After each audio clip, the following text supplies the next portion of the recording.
બસ હું નોટિસનો વેટ કરું છું. હું પોતે જ રોડ પર ઉતરવાનું છું. હું પોતે હવે રોડ પર ઉતરીશું અને એમને જવાબ આપવાનું ભારે પડી જશે, કેમ કે આજે જે કોર્પોરેશનમાં એસી ઓફિસમાં બેસ્યા છે ને, અડધી રાત્રે ફોન કરતા હોય, પાંડે અહીંયા તારી વ્યવસ્થા કરાવી દો, આ છે. તમે એ ચૂટકી ભરીને વ્યવસ્થા કરી દેતા હોય. એમએલએ ની વાત કરું છું, એમએલએ ના ફોન આવે તો છતાં આપણે અહીંયા બધું વ્યવસ્થા કરાવી દઈએ છીએ.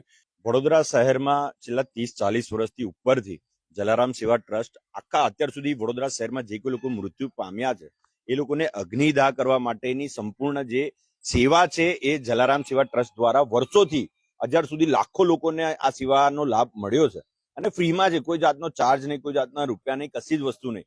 આ વડોદરા શહેરમાં ચિતા જે કહેવાય ગેસ ચિતા લાવનાર જ આ છે જલારામ સેવા ટ્રસ્ટ. આ કોન્ટ્રાક્ટ આપવાની જરૂર કેમ પડી? તમને કોન્ટ્રાક્ટમાં જ કમાઈ લેવું છે.